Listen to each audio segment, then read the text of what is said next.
If you've been estranged from a family member, friend, or other loved one, you might be wondering, what can I do? I have so much grief, anger, sadness, despondency around this issue, and I just don't know how to move forward. If this sounds familiar, it makes sense. Estrangement is one of the most painful issues we can encounter in life. And as a clinical psychologist, I know from personal and professional experience that estrangement, being estranged, can really take a toll on your mental and physical health. So, what can you do? First off, you can dig deep inside yourself for loads of self care to give yourself the time and the space to begin to heal. And what that might involve might be individual therapy. Support groups are fabulous. You can get them online and in person where you can find like minded people or people who have been affected in the same way that you have been affected. And through group therapy, even though it can feel a little bit daunting at first, really uncomfortable, it's ultimately really helpful to hear other people's experiences, and they often mirror your own.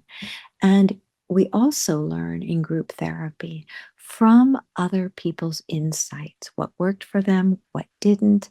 And so remember, if you've been estranged from a loved one, avail yourself of psychotherapy, individual or group, whatever it is that might work for you. And as well, don't forget the power of bibliotherapy, finding good books on the topic of estrangement that can help you read and internalize some of the concepts that we'll talk about today.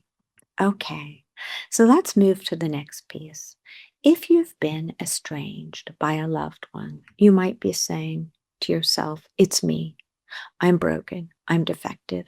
I wasn't a good parent. I wasn't a good friend. I wasn't a good grandparent. I wasn't a good adult child.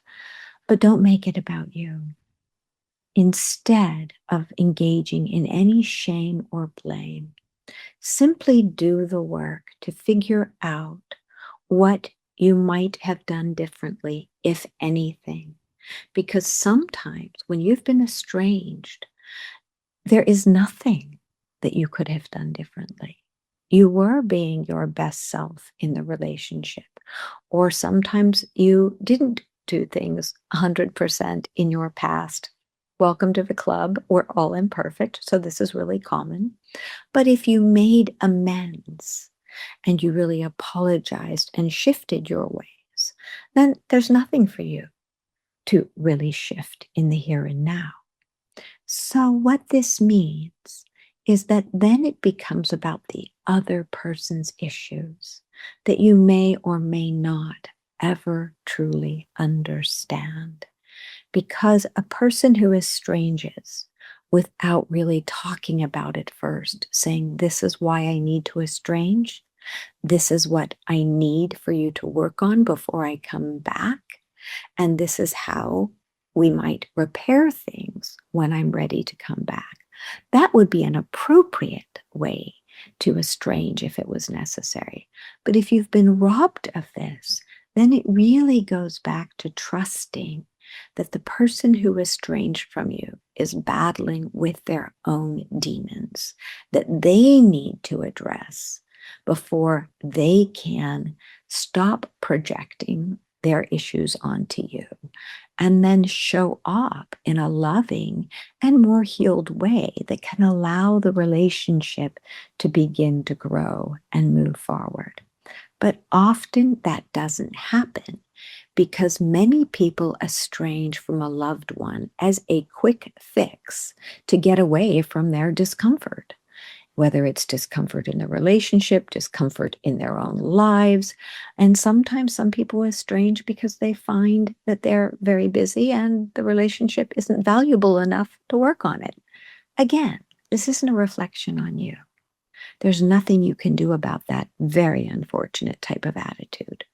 But it does mean that you have the power to distance yourself from that other person's very troubled internal world and try your best to live your life on your terms in healthy, fulfilling ways that don't mean that the pain isn't there. The pain will always be there because you're missing someone who's a part of your life and a part of your heart. And to pretend it's otherwise isn't serving you.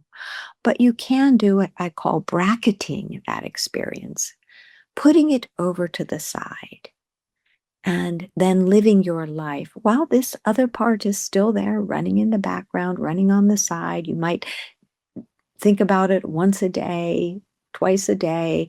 Really try to limit yourself to the number of times you go into that painful reel, but allow yourself to go there so that you feel your emotions, so that you process what you're going through. But don't let that other person's bad decision impact every moment of your waking hours or even your dream life. So remember, you have some power here, and that power is definitely to miss the person, feel your feelings, get angry in healthy ways. Meaning, this is an opportunity to explain what I mean by healthy ways with anger. All of our emotions are good, they're all healthy. It's what we do with them that can be healthy or unhealthy. And many people call anger an unhealthy emotion. Anger is a good emotion. It tells us we've been disrespected or wronged.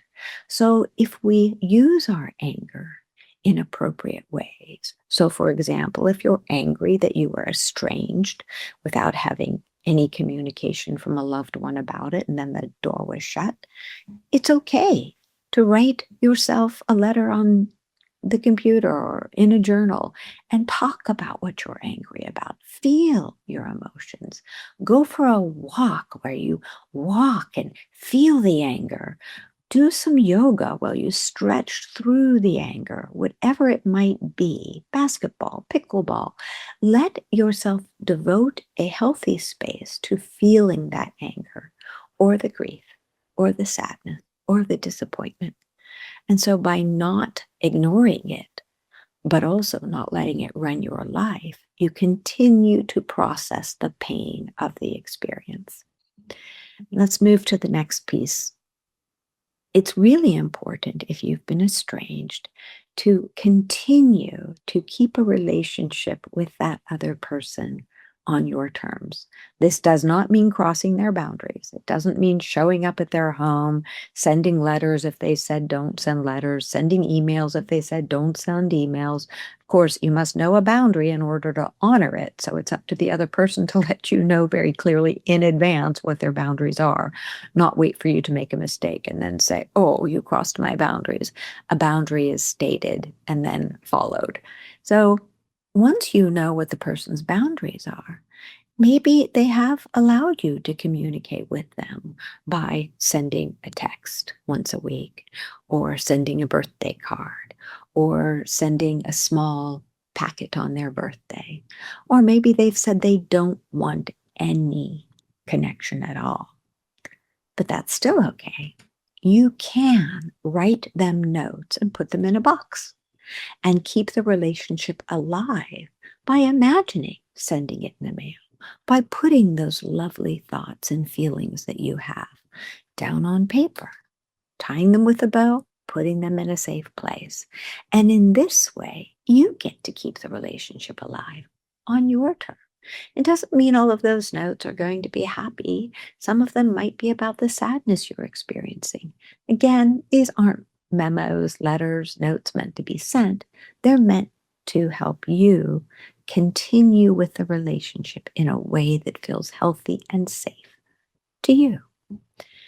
Now, let's move to another piece that's really important if you've been estranged. If you are really suffering, it is important to let your primary care physician or psychiatrist or psychologist know that things are getting worse, that you're in a downward spiral. And there is no shame in reaching out for psychiatric support because sometimes medication is necessary in order for you to get through the hump. And this isn't ideal for all people. Some people do not want anything to do with medications. I'm not a fan of psychopharmaceuticals to cover up the issue, only to help someone, often in a temporary way, get through the worst of the situation. And then, as they're still working on the root issues, the grief, the sadness, the anger, all of the pain, they can still function and move on in their daily lives. Now, as I prepare to close this piece, I really want you to remember that it is important to get individual therapy, at least at the beginning and sometimes throughout the estrangement, so that you don't get knocked off your balance. You want to be able to stay balanced, to stay true to yourself, to not go to the person who's estranged you and beg, plead, and give them gifts that buy them back into your life. No, no, no, no, no. That's not good for you in the short term or long term. And it's not good for the other person in the short term or long term. And another piece on that level is, especially if you're a parent and you've been estranged, if the person has cut off ties with you, you have every right to look at your will, your estate plan, whatever it might be, and consider shifting it if you're drawn to do so. Shifting it without blame, without shame, but realizing that if this person didn't want to be connected with you and do the work of being in the relationship with you, do you want to gift them something that you've worked for so hard throughout your life? I'm not saying what you should or shouldn't do, but I am saying take care to consider issues like this. So remember, estrangement is a very difficult issue. I've only touched the tip of the iceberg here. There is so much to talk about.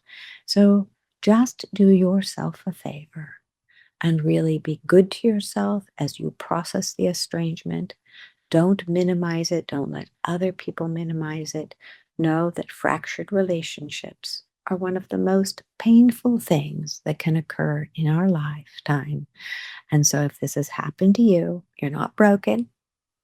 It's simply that you find yourself in this place and often in a very powerless position.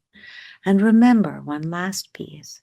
If the person comes back to you and says, I will reconnect with you if you give me an apology, contemplate the apology, what they might need in that apology, if it's appropriate, and then try to, if an apology is due the person, remember that a true apology doesn't come with excuses. It comes from saying, I'm sorry for what I've done, explain what you've done.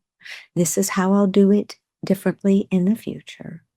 And what amends can I offer? I'm not talking about monetary amends. I'm talking about maybe you would like to do psychotherapy with me. Maybe you would like to do a walk with me every week so that you can feel that I prioritize you. Maybe you would want me to come and do Christmas at your home this year, if that would feel appropriate to you. But whatever it might be, remember that a deep, true apology comes from those pieces. The true apology, saying what you would do differently in the future, and offering amends if amends are needed. And after that, the work can be done to move forward, rebuild trust in a slow and steady way. If you have any questions, put them in your comments below. I'll do my best to respond. You can also look for free resources on my website for self-growth and insight building. And my book, The Joy of Imperfect Love, is a great resource when it comes to creating loving, imperfect relationships, because all relationships are imperfect. And also remember, leave those comments down below and you can get some insights through that process. Thanks so much. This is Dr. Carla Marie Manly, and I'm here to help you be the very best you can be through good times and those that aren't so good at all.